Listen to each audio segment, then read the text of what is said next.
नमस्कार फ्रेंड्स, सुवर्णास किचनमध्ये तुमचं खूप खूप स्वागत। आज होता रविवार, त्याच्यामुळं जरा लेटच उठले आणि आपलं चहा करायला घेतला। आंघोळ वगैरे झालेली आहे। आंघोळ करून म्हणलं आता लगेच चहा करून घ्यावा। चहा पिल्यानंतर मग लगेच नाश्त्याची तयारी। त्याच्यामुळं आधी चहा पिला सगळ्यांनी आणि मग नाश्त्याची तयारी करेपर्यंत निवांत बसतात सगळे। मग नाश्ता करण्यासाठी मी हे कांदा घेतला आणि मस्त बारीक कांदा चिरून घेतला। आज करायचं होतं पोहे, त्याच्यामुळं कांदा असा भरपूर चिरून घेतला। हिरवी मिरची पण चिरून घेतली आणि कोथिंबीर पण चिरून घेतली मस्तपैकी। हे पहा, बऱ्याच माणसांना नाश्त्यामध्ये पोहेच आवडतात। आमच्या पण घरी तसंच आहे, पोहे सगळ्यात जास्त आवडतात।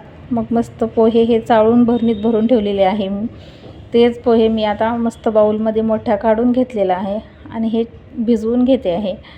मस्त जास्त पाणी टाकून भिजवून घ्यायचं आहे आणि मस्त कढईमध्ये तेल टाकून आता तेल गरम केलेलं आहे। याच्यामध्ये टाकायचं आहे आपल्याला जास्त मोहरी, कारण मोहरी जास्त टाकले की पोह्यामध्ये छान दिसते पण छान लागते पण। त्याच्यामुळं मोहरी टाकली आणि मस्त मोहरी तडतडली की याच्यामध्ये टाकले बघ परत जिरे। आपली हे पहा, जिरे किती छान तडतडतात। आता जिरे टाकून जिरे लाल झाल्यानंतर याच्यामध्ये टाकायचे आपल्याला शेंगदाणे आधीच टाकते फोडणीमध्ये, कारण मी शेंगदाणे भाजून ठेवत नाही। त्याच्यामुळं शेंगदाणे फोडणीमध्ये टाकले की मस्त छान तळले जातात। शेंगदाणे तळले की मग याच्यात टाकायचं हिरवी मिरची पण थोडीशी तळून घेतली आणि हे टाकलं। मग कांदा भरपूर टाकला, कारण कांदा टाकल्यानंतर पोहे छान लागतात। त्याच्यामुळं हे 2 कांदे टाकलेलं आहे मी। तर हे छान तळल्यानंतर याच्यामध्ये टाकायचे कोथिंबीर आणि थोडीशी हळद टाकून घेऊया। आता मस्त फोडणी आपली तयार झालेली आहे पोह्यासाठी।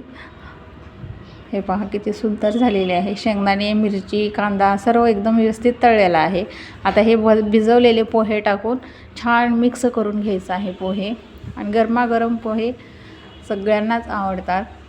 हे पहा, पोहे हेच नाही, मला 2 प्रकारचे पोहे करायचे होते। दडपे पोहे पण करायचे होते, कारण दडपे पोहे पण काही जणांना आवडतात आणि हे पोहे पण आवडतात। त्याच्यामुळं मग दडपे पोहे पण केले आणि हे पण पोहे केले।